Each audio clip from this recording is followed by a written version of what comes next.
Kajian Kitab.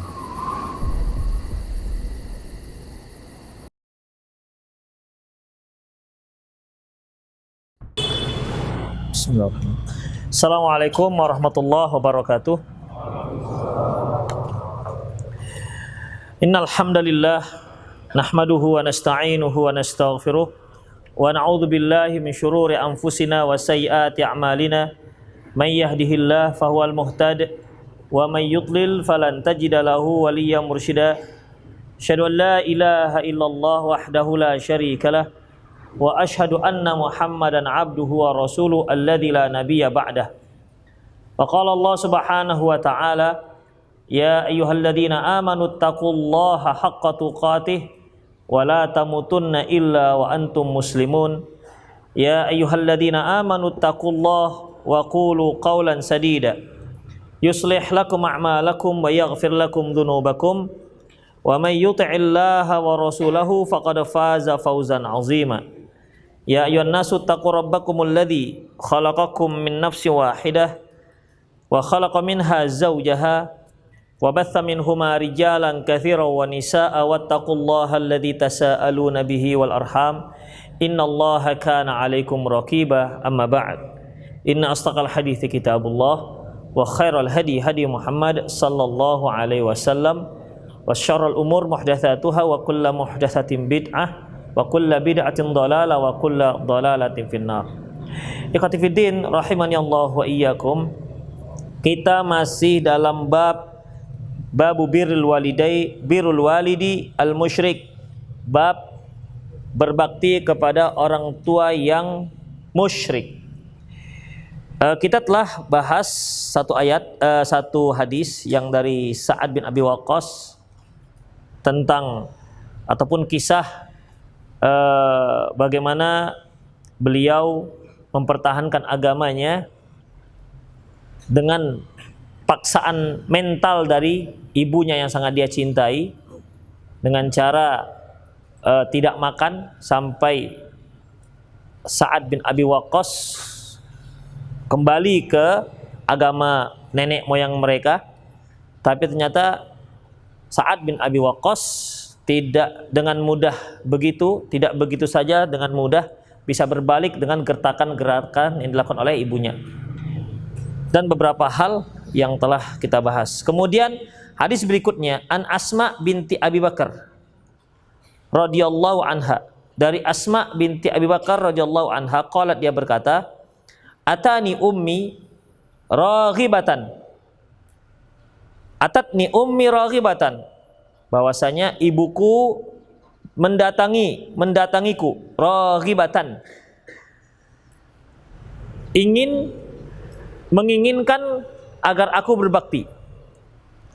Fi ahdin Nabi sallallahu alaihi wasallam, pada masa Nabi sallallahu alaihi wasallam. Fasa'altun nabiyya asiluha, lantas aku bertanya kepada Nabi, apakah aku boleh menghubungkan ataupun menyambung silaturahmi dengan ibuku yang musyrik tersebut? Qala na'am, kata Rasulullah, na'am, silahkan. Qala Ibnu Uyainah, fa anzalallahu azza wa jalla fiha, lantas turunlah firman Allah Subhanahu wa taala tentang masalah ini. La yanhaakumullahu 'anil ladzina lam yuqatilukum fid din. Allah tidak melarang kalian berbuat baik terhadap orang-orang yang tidak memerangi kalian dalam agama. Taib, ikhwatiddin rahimanallahu wa iyyakum. Di sini Asma binti Abi Bakar, ya. Asma binti Abi Bakar, ibunya bernama Qatilah. Ketika Asma binti Abi Bakar masuk Islam, demikian juga ayahnya Abu Bakar masuk Islam, ibunya ini enggan untuk masuk Islam, tidak mau masuk Islam. Suatu hari datanglah ibunya ini, ibu Asma binti Abi Bakar, ke anaknya, putri kandungnya, yaitu Asma binti Abi Bakar. Atatni ummi, ibuku datang kepadaku, raghibah.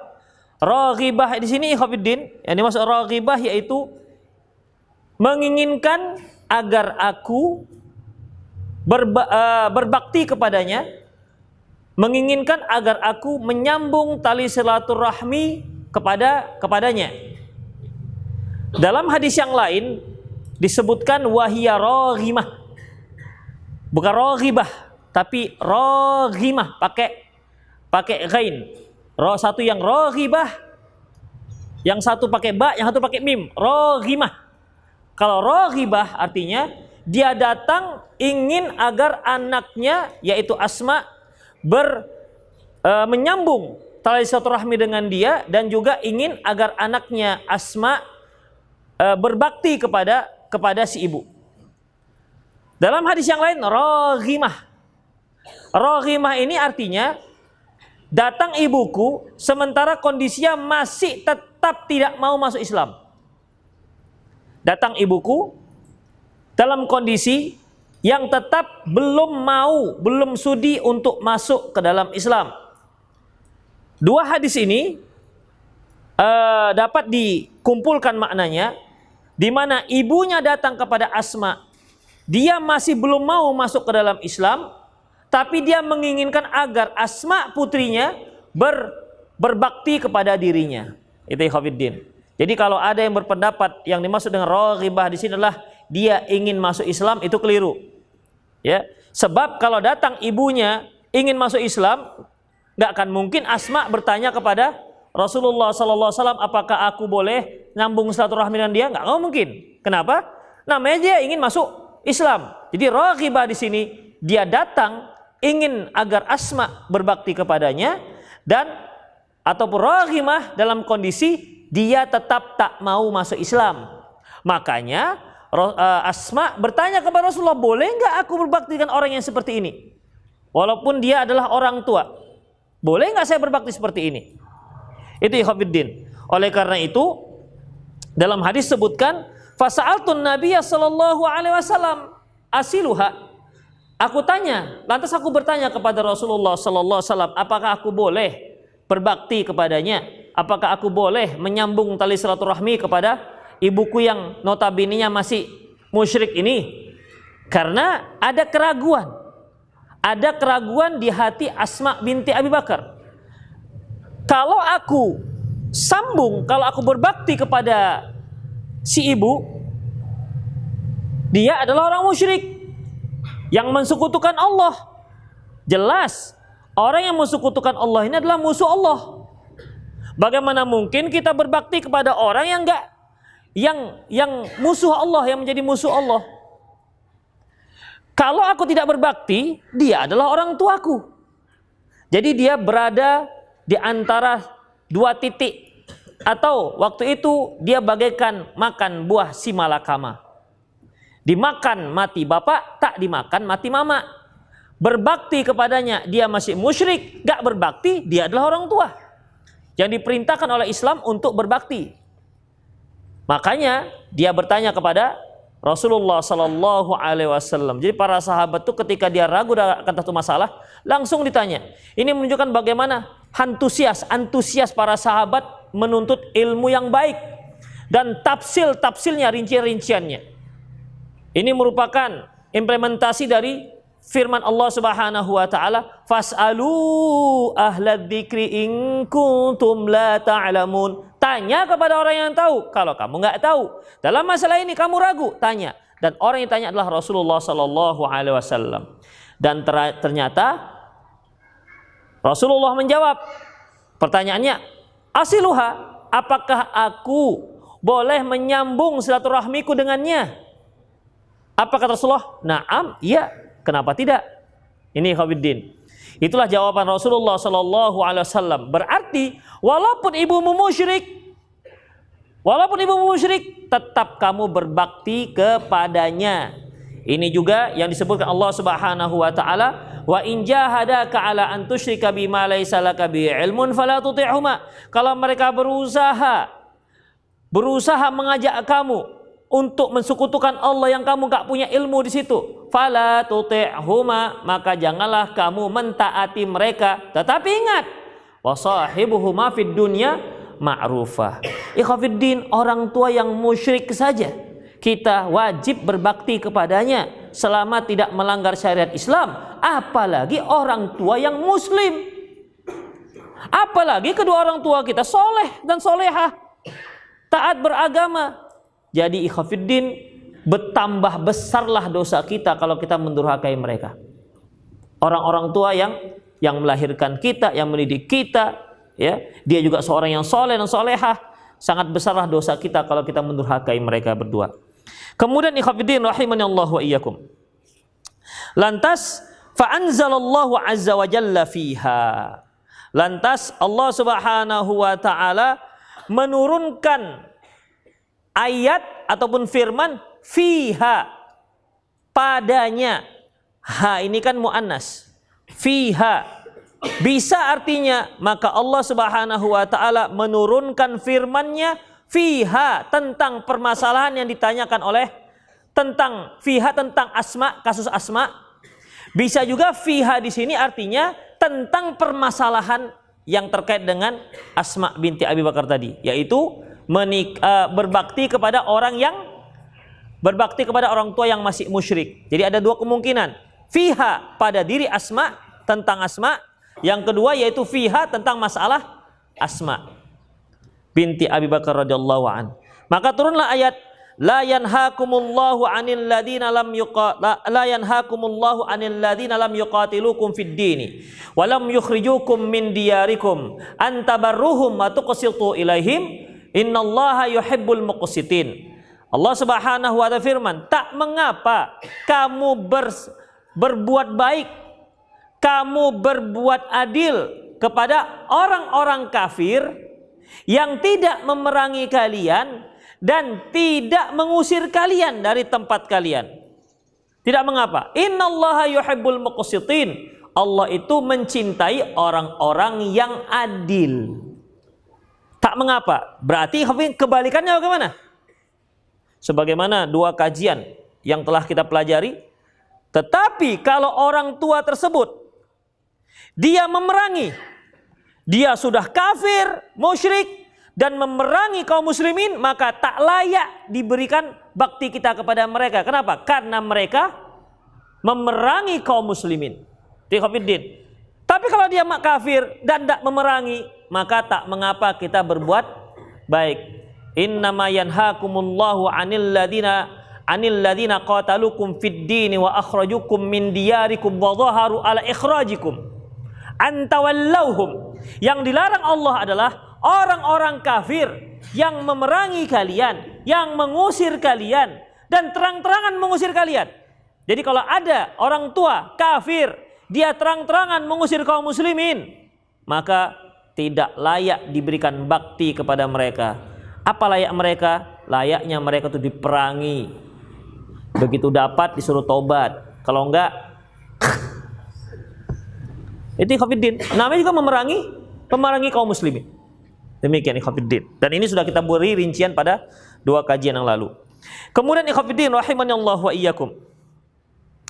Kalau kita lihat praktek yang dilakukan oleh Rasulullah sallallahu alaihi wasallam, yaitu bersikap baik kepada orang-orang kafir.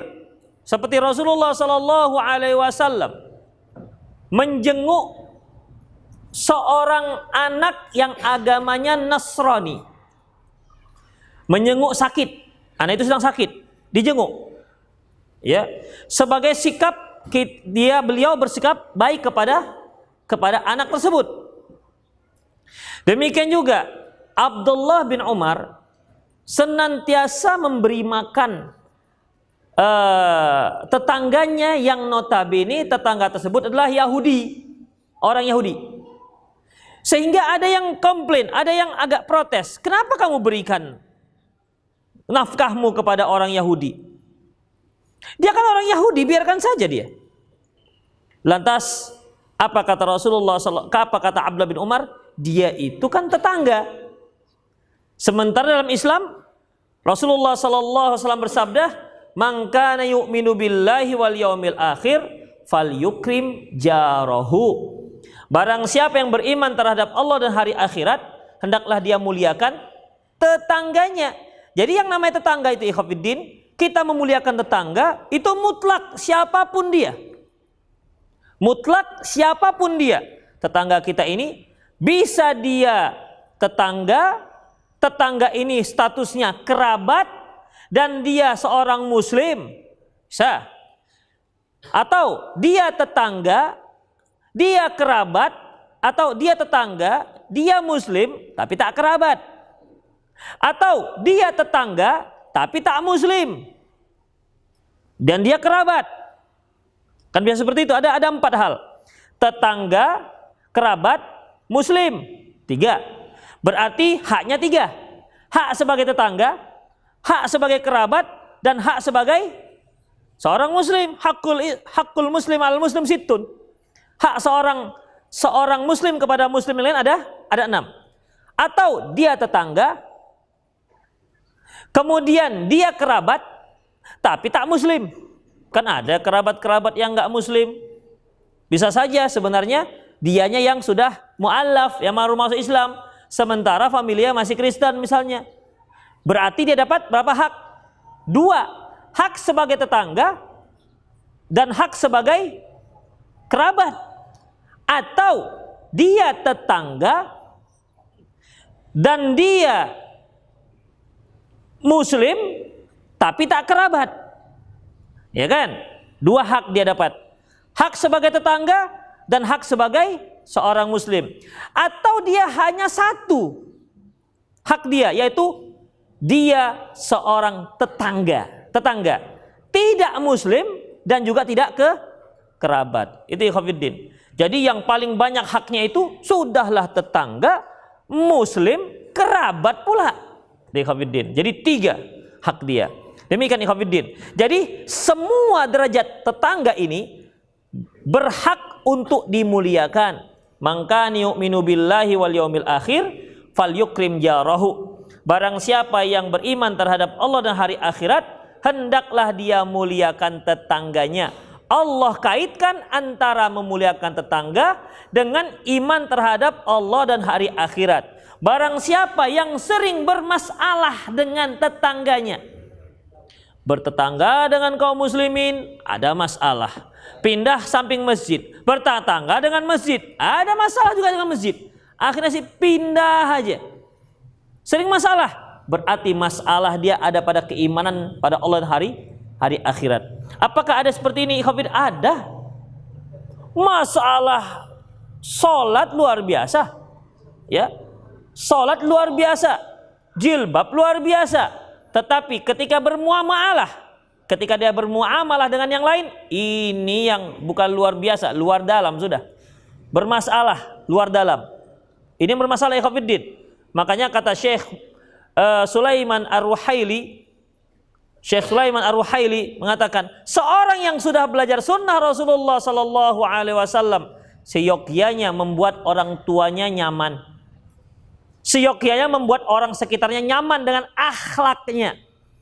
Kalau ternyata tidak nyaman, berarti ini masalah dalam pelajarannya, masalah dalam manhajnya, bermasalah dalam akhlaknya, bermasalah dalam tarbiyahnya.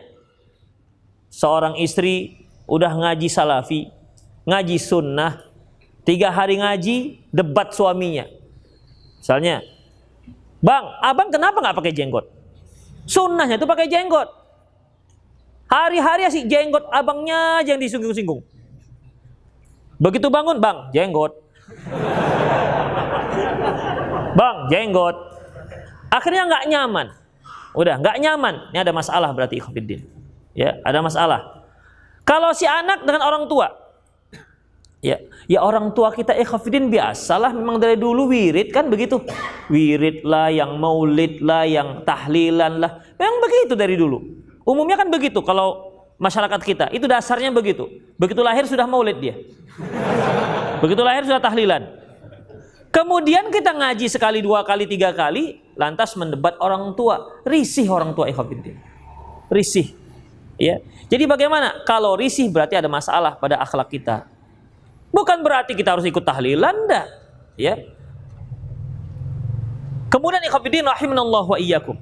Ketika Abdullah bin Umar ditanya tentang masalah ini, kenapa kamu berikan hartamu untuk tetangga? Yahudi aja kok dia. Lantas Abdullah bin Umar membacakan hadis ini. Man kana yu'minu billahi wal yaumil akhir falyukrim jarahu. Barang siapa yang beriman terhadap Allah dan hari akhirat, muliakan tetangganya. Sedangkan tetangga yang tak muslim wajib kita muliakan, apalagi tetangga itu orang tua kita.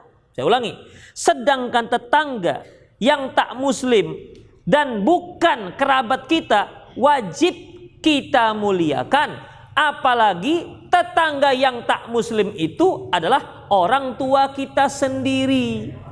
Disitulah kaitan dengan bab birrul walidi al musyrik, bab berbakti kepada orang tua yang musyrik. Taib, ikhwati fillah rahimani Allah wa iyyakum. Kita lanjutkan. Hadis sahih disahihkan oleh dalam Sahih Abi Dawud, demikian juga disebutkan dalam kitab Al-Mustadrak. Hadis sahih. An Ibnu Umar radhiyallahu an, dari Abdullah bin Umar radhiyallahu anhu qala, dia berkata,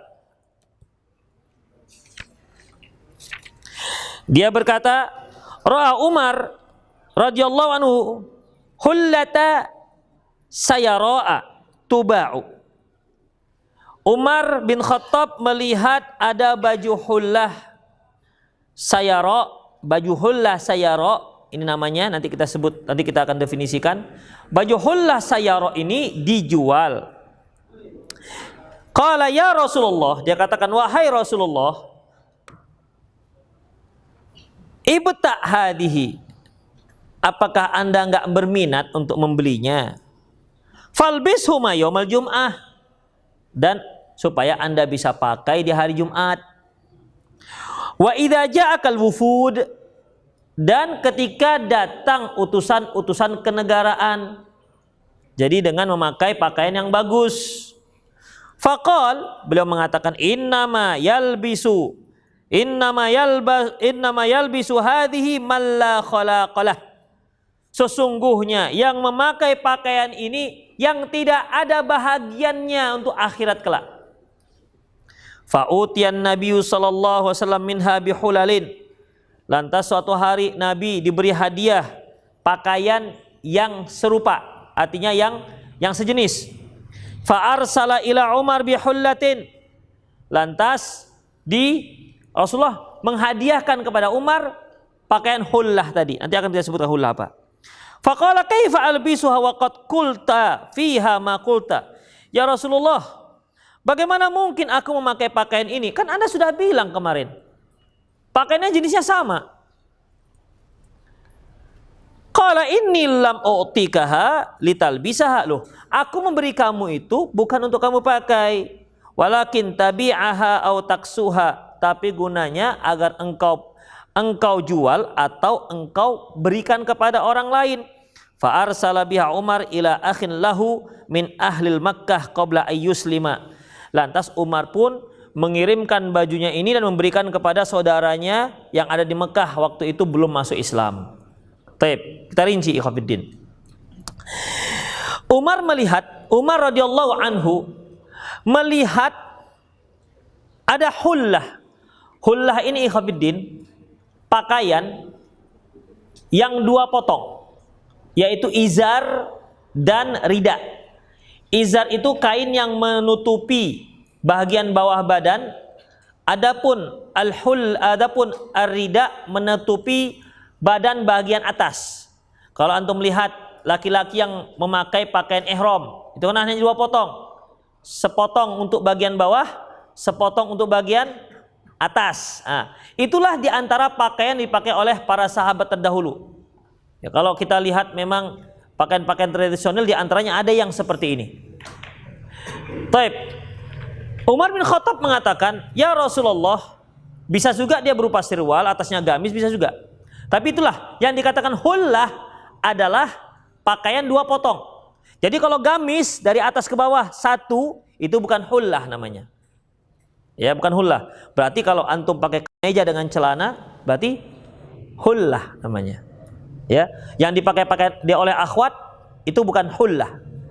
Karena dia hanya satu potong dari atas sampai ke bawah. Ya.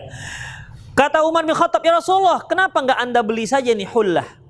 Hullah tadi pakaian satu setel atas bawah.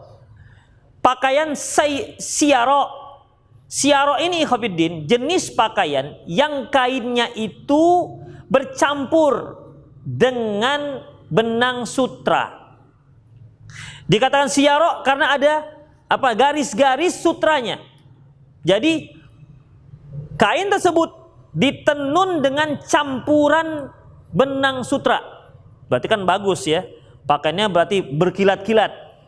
Kan ada pakaian berkilat-kilat itu berarti katun, benang katun campur benang sutra. Nanti akan terlihat berkilat-kilat. Karena kalau sutra itu saja warnanya itu seperti silver jadinya. Tapi dengan dicampur dengan kain, dengan benang katun, tergantung benang katunnya. Kalau dia nanti benang merah, berarti merah kan berkilat-kilat. Mengkilatkannya itu adalah sutra, mewarnakannya adalah benang katunnya. Baik. Dan tidak dikatakan hullah kecuali dia dua potong pakaian dan dia baru. Dan sayro ini yang jenisnya bercampur dengan sutra. Lantas berkata, ya Rasulullah, kata Umar, ya Rasulullah, kenapa anda nggak beli ini? Apa? Untuk apa? Yaitu untuk dipakai di hari Jumat ataupun menyambut tamu kenegaraan. Hafidin. Ya. Lantas Rasulullah katakan, innahama yalbisu hadhi man la khalaqalah. Yang memakai ini yang tak akan mendapat apa-apa nanti bagian di hari kiamat. Rasulullah SAW tidak mengingkari memakai pakaian bagus untuk hari Jumat. Tidak mengingkari Umar bin Khattab dalam masalah memakai pakaian bagus dalam menyambut tamu. Berarti hafidin rahimanallahu wa iyyakum, dianjurkan ketika kita menyambut tamu untuk memakai pakaian yang bagus, apalagi tamu-tamu kenegaraan. Ya kalau antum RT ya tamu-tamu ke RT-an lah. Demikian. Jadi hari Jumat itu disunnahkan untuk memakai pakaian yang bagus karena itu merupakan salah satu daripada id min a'yadil kaum muslimin. Salah satu di antara hari idnya kaum muslimin. Tetapi yang diingkari Rasulullah adalah buatannya. Ini sutra, nggak layak dipakai. Innama yalbisu hadhihi man la khalaqalahu. Yang makai ini tidak ada bahagian untuknya nanti di hari akhirat. Maksudnya ikhwafiddin, bukan berarti dia masuk surga tidak dapat baju sutra. Bukan begitu. Kalau orang masuk surga pasti dapat baju sutra. Ya. Kalau orang masuk surga maka dia akan mendapatkan seluruh fasilitas-fasilitas yang ada di surga. Berarti kalau dia mengatakan yang pakai pakaian ini dia nggak akan memakainya lagi nanti di hari kiamat. Artinya apa ya Khafiddin? Tak masuk surga itu maksudnya. Ya, itu kinayah, ungkapan yang halus untuk orang yang tak masuk surga. Sama seperti ketika para sahabat berwudu dengan sangat cepat sehingga tumit-tumitnya nggak kena air wudu. Lantas Rasulullah berkata dengan suara yang sangat kuat, wailul lil aqabi minan nar. Celaka bagi kaki-kaki yang akan masuk ke dalam neraka. Artinya apa? Kakinya saja masuk neraka, orangnya enggak. Kakinya aja dibenam begitu kemudian kan enggak. Artinya iya semua masuk neraka.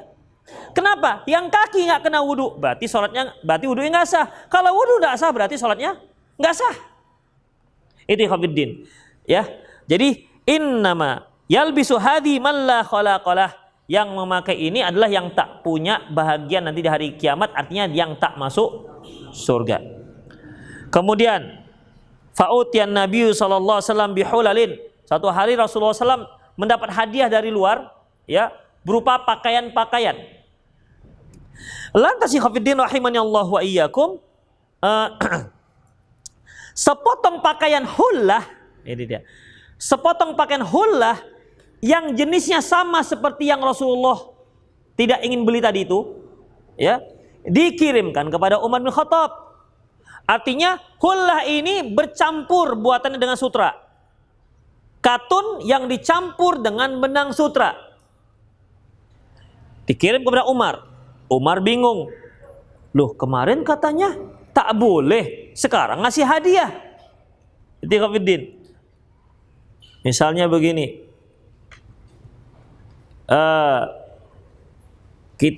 Antum mengajak saya makan misalnya, makan di restoran Jepang, makan ikan mentah, sushi. Ingat makhrajnya. Pertama sin, yang kedua shin. Ya, yang pertama sin, yang kedua shin. Jadi sushi, bukan sushi, salah. Itu dia. Udah. Jadi saya katakan nggak boleh.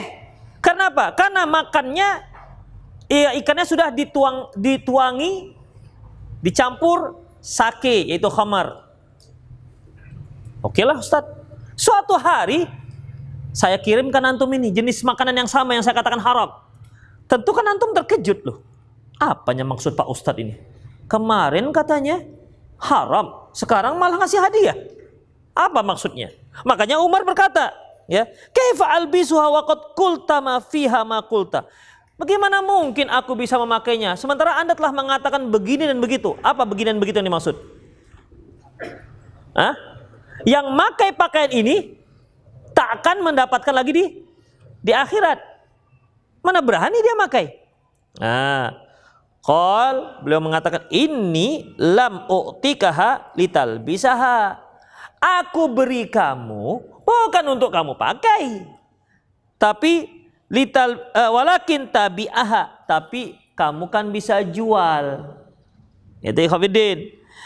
Au taksuaha, atau engkau pakaikan kepada orang yang layak memakai, yang boleh memakainya, kepada istri, kepada anak-anak putri. Ikhwatiddin. Jadi walaupun seorang laki-laki haram memakai sutra, haram dia memakai emas, tapi dia halal jual beli sutra dan emas. Nah, itu dia ikhwatiddin. Ya. Beda, kita haram makan babi. Boleh jual beli babi? Enggak bisa. Saya nggak makan Ustadz, tapi untungnya memang itu bisnis saya. Nggak bisa ya ikhwatiddin, haram. Tapi yang ini emas, perak, emas, apalagi namanya sutra, silahkan. Antum boleh jual beli. Ya, di sini kata Rasulullah, bukan untuk kamu pakai, aku kirimkan, tapi agar kamu menjualnya. Jadi uangnya bisa kamu gunakan. Makanya ikhwatiddin, sutra itu tidak dibolehkan bagi kaum laki-laki dan boleh bagi kaum perempuan. Laki-laki yang menjual sutra ini uangnya halal dia makan, atau dia pakaikan kepada orang yang boleh memakainya, itu kaum perempuan. Kemudian fa'arsala biha Umar ila akhin lahu min ahlil Makkah qabla ayyuslima. Maka Umar bin Khattab pun mengirim pakaian ini kepada saudaranya yang ada di Mekah sebelum dia masuk Islam. Maksudnya sebelum saudaranya masuk Islam. Dalam riwayat yang lain disebutkan nama saudaranya ini yaitu Utsman bin Hakim. Dia akhul li ummih, saudara seibu Umar bin Khattab. Waktu itu dia belum masuk Islam, masih musyrik. Ya. Hubungannya dengan bab apa ikhwatiddin? Berbuat baik kepada saudara, famili, kerabat, walaupun dia belum Islam, walaupun dia masih musyrik, ataupun walaupun dia masih kafir, silahkan. Sedangkan saudara saja kita boleh memberi hadiah, boleh berbuat baik, apalagi terhadap apa? Orang tua sendiri. Itu maksudnya ikhwatiddin. Jadi dibolehkan, ya. Jadi dibolehkan. Ikhwatiddin, sekarang saya tanya antum, ini kan Umar bin Khattab nggak boleh nih pakai sutra, ya kan? Dihadiahkannya kepada saudaranya yang masih kafir. Sekarang antum berburu, dapatlah babi 2 ekor. Udah. Bolehkah antum kirim 2 ekor ini ke famili atau kerabat yang belum muslim, yang kafir? Nah, itu dia. Gimana? Ada yang tahu? Yang tahu Masya Allah boleh pulang, cepat.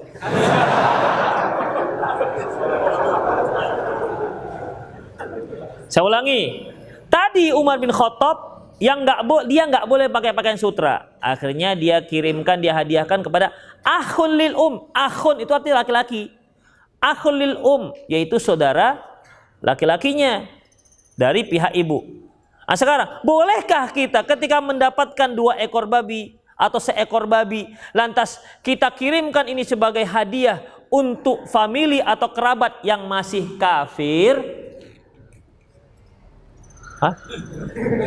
Apa Bu? Boleh? Enggak. Akhwat berpendapat enggak. Antum? Yang ikhwan? Tergantung harganya. Gimana? Boleh enggak? Apa bedanya dengan Umar bin Khattab? Dengan kisah Umar bin Khattab?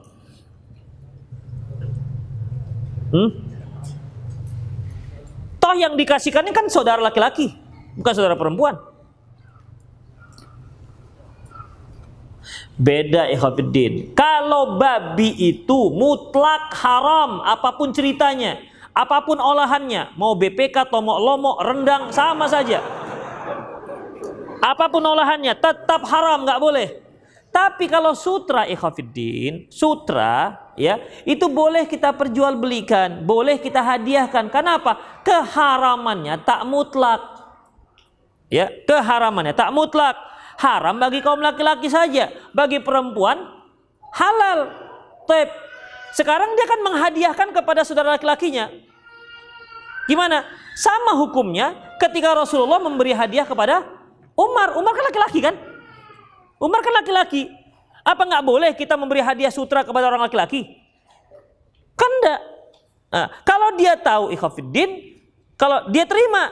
Kalau dia tahu nggak boleh, dia nggak akan pakai. Tapi dia bisa pakaikan kepada istrinya. Demikian juga Umar bin Khattab menghadiahkan kepada saudaranya laki-laki, bukan untuk disuruh pakai. Itu ikhwatiddin. Sebagaimana Rasulullah menghadiahkan kepada Umar bukan untuk dipakai. Itu ikhwatiddin rahimani Allah wa iyyakum. Bu, jangan dicubit Bu anaknya Bu, kasihan. Ya Allah, dicekik Bu, jangan Bu. Taib ikhwatiddin rahimanallahu. Jadi ingat, itu bukan berarti dalil dibolehkannya menghadiahkan perkara-perkara yang haram mutlak kepada yang bukan muslim. Dia baru panen nira. Udah, nira kan masih halal. Ditaruh dalam apa kendi. Lupa dia sampai seminggu. Oh iya, saya punya nira. Satu kendi. Aduh, begitu dibuka udah jadi tua dia. Udah jadi tua. Alah, daripada saya buang, mubazir katanya. Mendingan kasih tetangga saja. Mereka kan memang itu minumannya. Boleh nggak? Nggak boleh. Ya, haram hukumnya. Demikian ikhwatiddin rahimani Allah wa iyyakum. Jadi ikhwatiddin azanallahu yakum, Imam An-Nawawi mengatakan bahwasanya dari hadis ini bahwa haram hukumnya laki-laki makai sutra. Kemudian yang kedua yaitu boleh menghadiahkan kain sutra dan boleh halal hukumnya mendapatkan, boleh menjualnya, menghadiahkannya, dan halal hukumnya memakan hasil jualannya. Kemudian bolehnya kita menghadiahkan barang-barang untuk apa saja untuk orang-orang yang non muslim. Silahkan. Antum sedang kekah, baru lahir anak, baru lahiran, kemudian potong kambing 2 ekor. Lantas tetangga ada yang kafir ataupun siapalah, silahkan kasih dia. Boleh menghadiahkan daging akikah. Daging kurban juga boleh, apalagi sedekah juga boleh, apalagi apa saja boleh. Yang nggak boleh itu zakat. Kalau zakat itu khusus untuk orang muslim.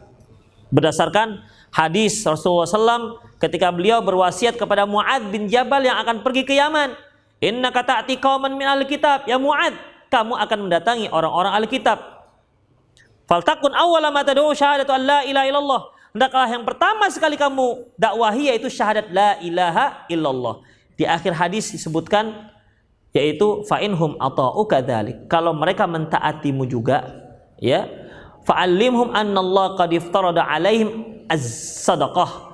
Ajarkan kepada mereka bahwasanya Allah telah mewajibkan kepada mereka sedekah. Tu'khadhu min aghniyaihim, yang diwajibkan diambil dari orang-orang kaya mereka.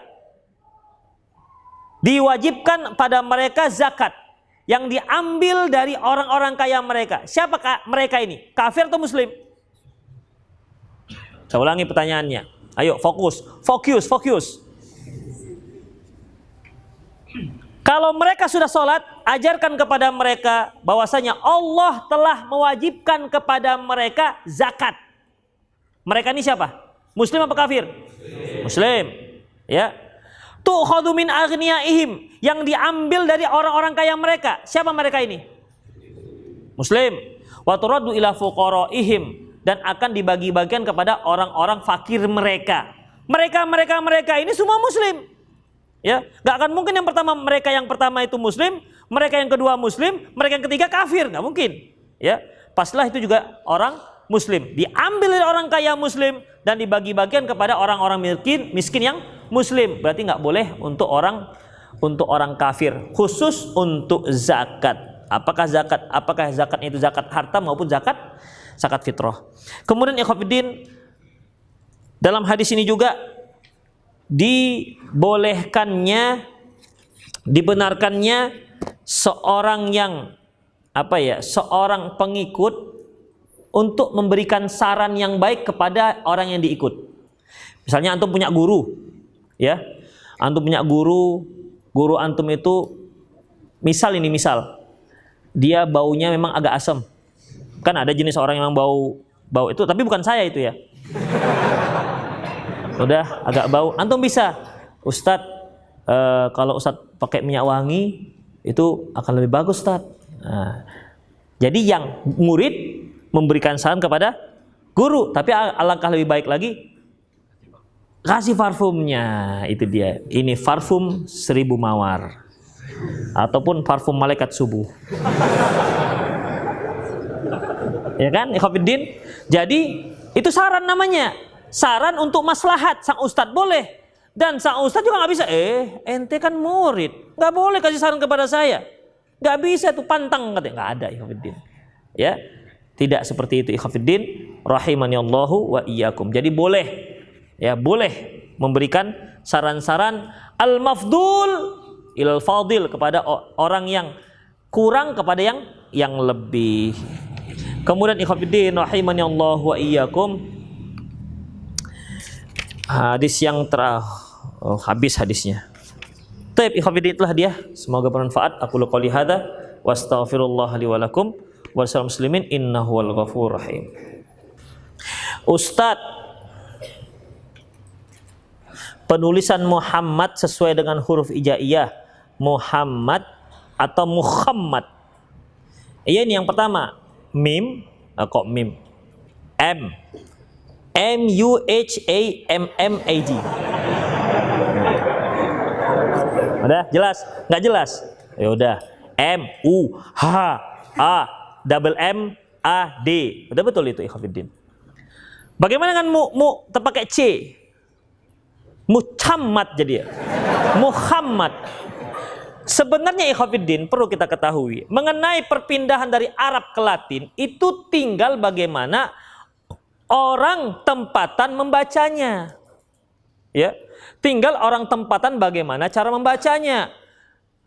Cara membaca orang Inggris untuk Latin beda dengan orang Indonesia.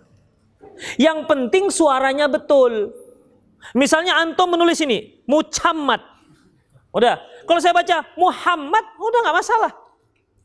Karena kan tulisan itu lambang bunyi bahasa. Lambang bunyi bahasa Latinnya orang Inggris beda dengan kita. Kita membaca schedule.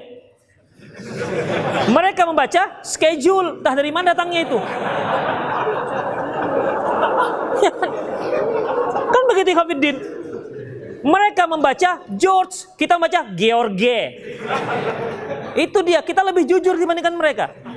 Menurut kita. Makanya yang penting suaranya betul. Ya kalau di Inggris sana mungkin Muhammad ini betul lah bagi mereka, karena mereka membacanya Muhammad. Ya kan? Seperti Hafiddin. Surat Al-Insan. Kita pakai A, mereka pakai L. Ya kan? Al-Insan. Kan begitu dia bacanya. Kita baca Al-Insan, mereka baca Al-Insan. Itu Hafiddin. Jadi tergantung gimana cara membacanya. Makanya sempat viral dulu masalah insya Allah nggak boleh begini begitu. Alah, tak ada itu. Ya, yang penting cara bacanya betul. Yang penting cara baca betul. Kan dulu sempat nggak boleh dipisah atau gimana? Harus insya. Dalam bahasa Indonesia kalau sin s pakai h itu short. Jadi insya Allah. Mana ada insya Allah? Kalau orang barat iya. Kalau s pakai h dia baca sya. Tapi kita Indonesia s pakai h itu sya. Jadi insya Allah. Mereka baca nggak tahu kalau insya Allah itu. Jadi jangan samakan, ya. Jadi nggak begitu perlu saya kira. Yang penting itu betul bacaannya. Itu ikhwatiddin. Justru bahkan ada yang mengatakan, ada yang membuat nama M. Yusuf. Apa tuh M-nya? Bisa Muhammad, bisa Mudi, terserah dia. Yang penting M itu apa?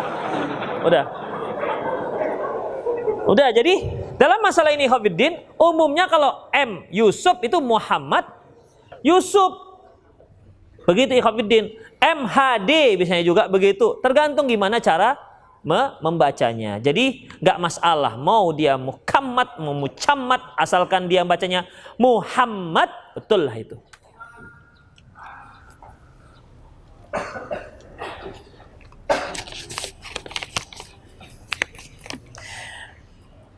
Apakah hadis yang berbunyi Allah berlepas diri terhadap muslim yang berhijrah ke negeri kafir adalah sahih? Yang setahu saya hadisnya aku berlepas diri dari orang-orang yang tinggal di tengah-tengah orang musyrik. Itu setahu saya yang ada. Yang tinggal di tengah-tengah orang musyrik. Dan tinggal di tengah-tengah orang musyrik hukumnya ada rinci. Tidak mutlak haram, enggak. Ada rincian. Dengan ketentuan-ketentuan yang berlaku. Kalau misalnya dia berada di tengah-tengah orang musyrik dan keberadaannya itu untuk mendakwahi mereka, tidak ada yang bisa berdakwah kecuali dia, maka bisa jadi dia wajib di situ. Udah. Kalau dia berada di tengah-tengah orang musyrik, kemudian dia tidak bisa melaksanakan syiar Islam, gak bisa adzan, gak bisa Jumat, gak bisa apa-apa, maka dia wajib pindah dari situ. Haram dia duduk di situ. Kenapa? Karena gak bisa melaksanakan syiar Islam. Kalau dia bisa melaksanakan seluruh syiar Islam, tapi kaum muslimin butuh tenaga dia untuk memperkuat, maka disunnahkan untuk dia pindah. Makruh dia tinggal di situ. Jadi banyak rincian ikhwatiddin, ya.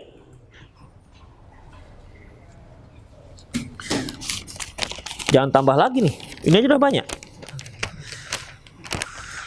Orang tua saya apa ini? Menyuruh saya pulang selama beberapa hari ini, padahal saya dalam keadaan kurang sehat sehingga kurang mampu buat perjalanan lah. Namun orang tua keras kepala. Ya Allah, orang tua keras kepala dibilang. Iyalah Ustadz, kalau lembek bukan kepala namanya.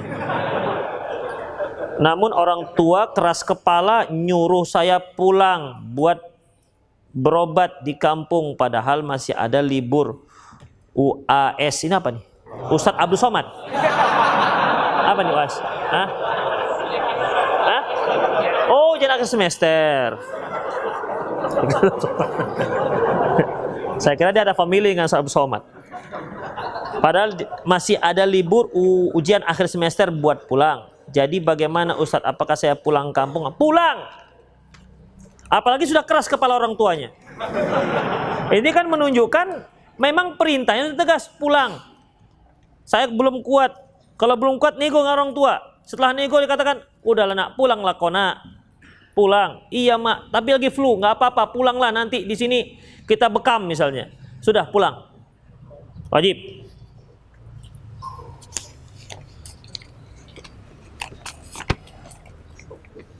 Ustadz, bolehkah menikah karena terpaksa? Ini terpaksa atau pura-pura terpaksa? Saya pernah menyakiti seorang akhwat, Masya Allah. Mengapa kau udah nggak salah. Nggak keluar puisinya. Saya pernah menyakiti seorang akhwat, lalu saya minta maaf, tapi si akhwat tidak mau memaafkan. Ia berkata, saya akan maafkan antum sampai antum menikahi saya. Ini modus ini. Modus ini. Pinter akhwatnya nih.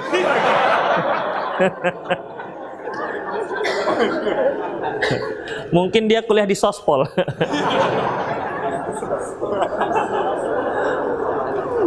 Ia berkata, saya akan maafkan antum sampai antum menikah saya. Kalau antum tidak menikah saya tidak akan memaafkan antum. Apa yang harus saya lakukan, Ustadz? Ini pura-pura galau ini. Sementara yang saya tahu, dosa kepada makhluk kita harus minta maaf halalnya. Sementara saya tidak ada kecenderungan padanya. Ikhwafiddin, kewajiban kita meminta maaf. Ya. Adapun orang yang tersakiti, dia tidak wajib memaafkan. Itu hak dia. Ya, ukhti, saya telah membuat hatimu terluka, mohon maafkan saya. Apa kata si akhwat? Maaf bang, tiada maaf bagimu. Jadi bagaimana? Marah-marah, oh kau nggak maafkan pula ya? Soal begitu. Nggak boleh. Kenapa? Itu hak dia. Udah. Itu hak dia. Kalau dia ngancam, kalau kamu nggak maaf, kalau aku nggak akan maafkan, kecuali kalau engkau mau menikahi saya. Udah. Antum bilang pada si akhwat, maaf ya ukhti, masalah cinta tuh babnya lain. Bilang begitu. Ini masalah lain. Masalah cinta itu pintunya lain, babnya lain. Fasalnya lain. Ini fasal minta maaf. Saya sudah minta maaf. Kalau sudah dimaafkan ya sudah, maaf, saya sudah punya pilihan. Begitu. Silahkan tunggu kumbang yang lain yang akan menghinggap. Atau nasihati. Atau katakan, saya nggak punya kecenderungan, katakan saja seperti itu. Ya. Jadi bagaimana? Apakah nanti akan diadab karena rasa sakit yang pernah dia derita gara-gara kesalahan si ikhwan? Ya. Sementara si ikhwan sudah berupaya untuk minta maaf, ikhwafiddin, itu nanti di akhirat. Ya, di akhirat. Kenapa kamu sakiti hatinya? Saya sudah minta maaf ya Allah. Gimana lagi? Saya sudah minta maaf, mau bilang apa lagi? Kenapa nggak kamu maafkan? Sakit kali ya Allah rasanya. Begitu, itu hak dia ikhwafiddin. Tapi ingat, bagi yang nggak memaafkan, ketahuilah bahwasanya tak ada manusia itu yang tak berdosa. Tidak ada manusia itu yang tidak pernah salah. Pasti ada salah. Siapapun dia, termasuk para ustadz, kiai, syekh dan seterusnya, tetap ada salah. Pasti ada salah. Ingat ikhwafiddin, ketika orang salah dengan kita, dia minta maaf, maafkanlah. Kalau bisa, sebelum dia minta maaf, sudah dimaafkan. Karena apa? Kita punya salah. Kita kan juga berharap agar kesalahan kita dimaafkan orang, agar kesalahan kita dimaafkan oleh Allah Subhanahu wa taala. Ketika kita memaafkan kesalahan orang, walaupun terasa sangat berat, sangat dalam luka yang telah dia torehkan di hatimu, tapi ingatlah ikhwafiddin, Allah itu Maha Pemaaf. Kita juga punya dosa.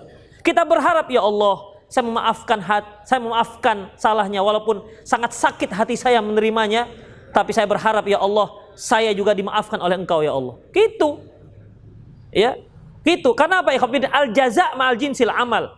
Balasan itu sesuai dengan apa yang kita lakukan. Kalau kita memaafkan orang lain, Allah Subhanahu wa taala akan memaafkan kita. Man qarraba qurbatan, barang siapa yang melepaskan satu kesusahan pada diri seorang muslim, maka Allah akan lepaskan kesusahan dia nanti di hari kiamat. Itu sudah balasan ikhwafiddin. Ya. Kalau kita tak memaafkan, ingat ikhwafiddin, bisa jadi Allah tak akan memaafkan kita juga. Mau seperti itu. Memang itu hak kita, tapi ingat, memaafkan dan tidak memaafkan itu juga hak Allah Subhanahu wa taala. Ingat itu. Ya. Makanya Rasulullah sallallahu alaihi wasallam seorang yang sangat pemaaf, Bagaimana penduduk Mekah menyakiti Rasulullah, pernah juga lagi sujud, dituangkan di kepala beliau isi perut unta, sampai Fatimah menangis. Rasulullah saking beratnya tak bisa bangkit, dengan melelehkan air mata, berlinang air mata, Fatimah radhiyallahu anha mengangkat isi perut unta. Ini Abu Jahal punya kerja. Kemudian ikhwatiddin, para sahabat beliau disiksa habis-habisan sampai mereka mau tidak mau harus hijrah ke Madinah. Namun ketika penaklukan kota Mekah, Rasulullah kumpulkan semua penduduk Mekah.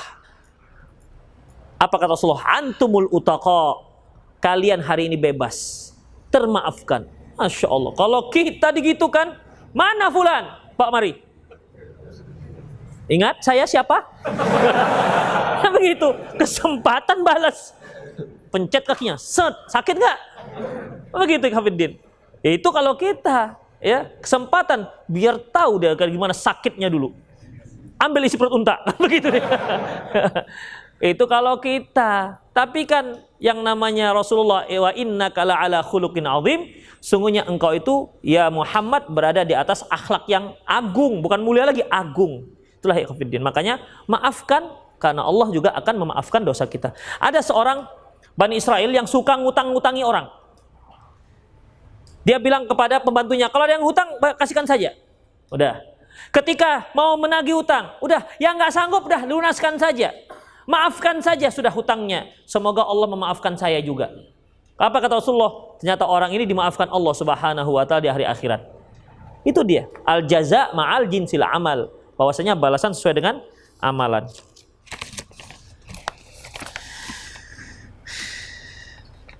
Bagaimana? Jadi kesimpulan apa tadi? Kesimpulannya, antum minta maaf saja. Kalau ternyata antum tidak ada kecenderungan, ya sudah, sampai di situ saja. Antum menikahlah dengan wanita hidaman hati antum yang sudah menjadi buah jantung sibiran tulang itu.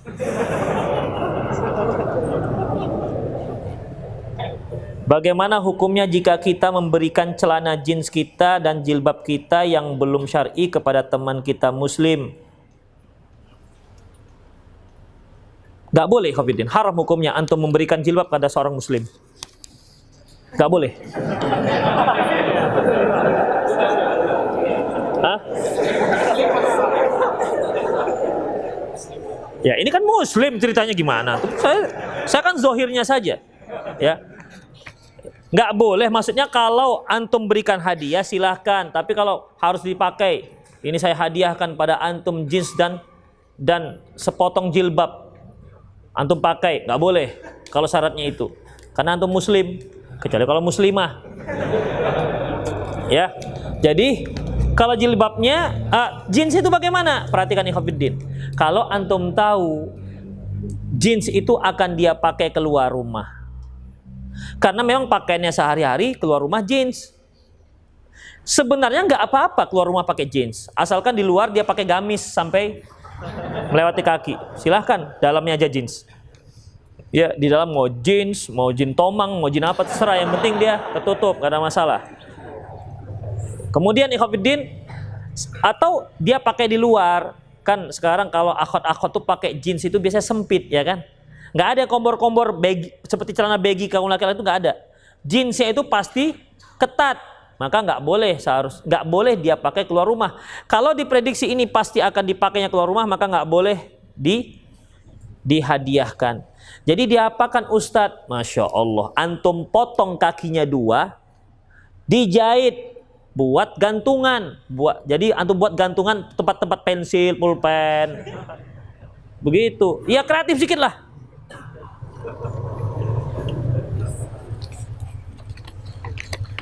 Apa hukum menjadi panitia pemilu? Ada duitnya panitia pemilu? Iya.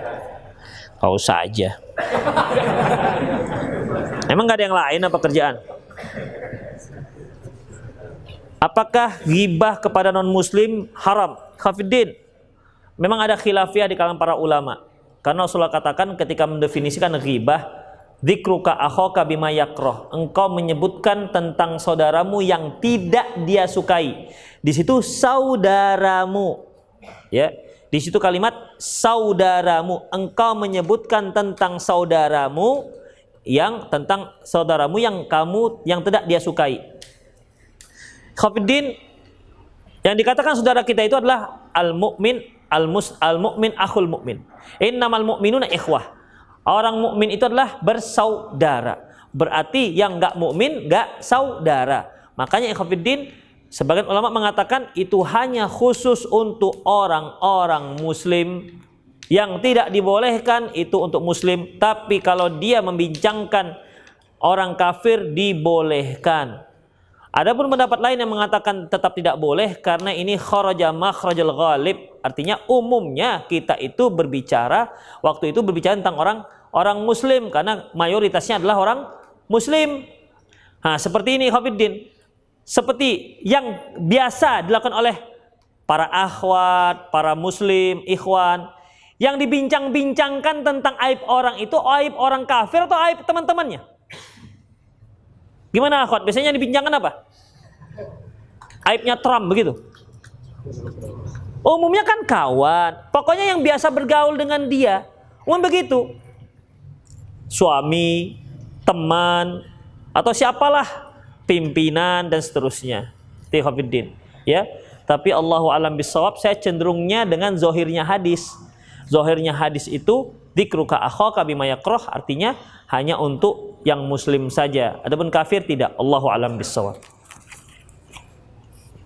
Udah jam 6 ya.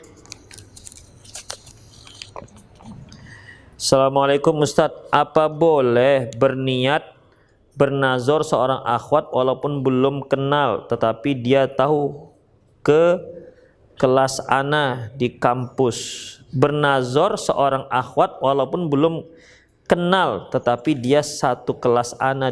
Justru nazor itu karena belum kenal. Kalau dia sudah kenal ngapain nazor lagi hari-hari dilihat? Untuk apa lagi nazor? Nazor itu kan melihat seorang yang memang kita, tentunya nazor ini Khafiddin, dasar pertama itu kepingin nikah. Itu dulu. Kepingin nikah mencari pasangan, muncullah yang namanya nazor. Ini belum pingin nikah. Saya kepingin nikah Ustaz, saya kepingin nazor. Mau nikah? Enggak sih. Ya, untuk apa nazor? Ya, nazor itu dasarnya kepingin nikah, mau cari pasangan. Jadi ikhwatiddin silakan, misalnya si akhwatnya pakai cadar misalnya, ya kan nggak mungkin sambil lewat kita rampas cadarnya, nampak, kan nggak mungkin. Ya pasti nggak akan diterima itu lamarannya seperti itu. Jadi secara resmi ya munazor, lihat. Tuh, antum pun nanti kalau proses nazar lihat betul-betul tuh akhwatnya, lihat wajahnya, lihat detail hidungnya, lihat detail pipinya. Jangan pas nazar, ikhwan ada banyak. Kalau kita proseskan kita nazar, masya Allah malu begitu anak perawan, seperti anak perawan. Tuh gitu. Saya bilang lihat betul-betul, malu Ustaz. Masya Allah. Di saat yang halal malu, di saat nggak halal ngintip-ngintip dari jauh. Lihat betul-betul. Kalau akhwat seperti itu kita maklumi ikhwatiddin. Akhwat memang dia jarang melihat langsung, tapi dia mencuri-curi pandang itu. Di saat si ikhwan tunduk dia nengok. Begitu dia bangkit dia pun tunduk. Nah, itu dia. Saya kan pengalaman gini-gini. Itu ikhwatiddin, ya. Jadi kalau antum kesempatan, saya dulu waktu nazar istri begini saya letakkan tangan saya di atas telapak tangan saya supaya nggak bergoyang. Seperti tripod itu kan gitu. Seperti tripod dah. Begitu, pas boleh kenapa kita nggak manfaatkan kesempatan emas kan begitu Khafiddin. Toh juga kalau nggak jadi nggak apa-apa kan? Begitu Khafiddin. Jadi nazar itu ketika kita nazar ada kecenderungan. Kalau nggak ada kecenderungan berarti nggak klik. Nah itulah dia. Ya udah nanti cari yang lain yang klik. Itu dia. Para akhwat juga jangan sakit hati ketika sudah dinazor nggak jadi. Karena memang nggak harus jadi ketika nazor. Antum pun para ikhwan jangan asik nazor aja. Nggak apa-apa antum asik nazor aja. Tapi kan ya akhwat juga punya hak untuk menandai antum. Abu Nazor. Mereka kan punya komunitas. Dia kan cerita, ikhwan itu mau nazar, hati-hati loh, sudah 16 orang di nazarnya itu. Itu kan mereka punya hak. Demikian. Jadi antum juga jangan sakit hati kalau dikatakan Abu Nazar asing nggak jadi aja.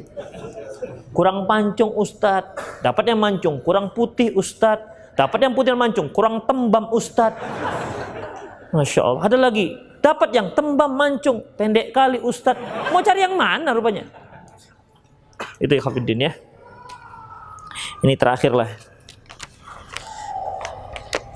Assalamualaikum warahmatullahi wabarakatuh. Ustadz, saya punya teman yang memiliki seorang ayah non-muslim yang telah meninggal. Dia merasa tidak adil dengan nasib ayahnya yang non-muslim dan ragu dengan ketetapan Allah. Dia bertanya bagaimana nasib orang kafir yang tidak dapat nikmat Islam ini, dan dia merasa tidak adil dengan hal itu.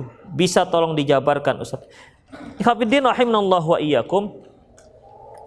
Kalau antum merasa tidak adil, tentunya orang yang paling merasa nggak adil nanti adalah Rasulullah Sallallahu Alaihi Wasallam, di mana orang tuanya yang melahirkan dia, yang menyayangi dia sejak kecil, ternyata dua-duanya kafir. Jadi jangan merasa tak adil, karena bagaimanapun ketetapan Allah Subhanahu Wa Taala itu pasti ada hikmahnya. Sama seperti ini, Hafidin, muncul pertanyaan, kenapa sih Allah jadikan setan iblis merusak aja di muka bumi ini? Allah matikan aja tuh iblis, matikan aja setan, jadi nggak ada kejahatan, begitu Hafidin, bisa aja, ya. Tapi hilang hikmahnya di muka bumi ini, Hafidin. Itu kan hikmahnya itu nanti ada kaitan dengan yang sampai kaitannya nanti surga dan neraka. Itu dia. Nggak ada iblis, nggak ada setan, nggak akan ada para rasul untuk mengingatkan orang supaya kembali ke jalan Allah Subhanahu Wa Taala. Kenapa? Karena sudah jalan Allah semua. Nggak ada iblis, ya nggak akan ada dunia. Dunia ini, bumi akan kosong. Kenapa? Kenapa? Nabi Adam nggak keluar dari surga. Kenapa? Di surga semua. Begitu ya Hafidin. Dan banyak hal yang semua itu merupakan ada hikmahnya.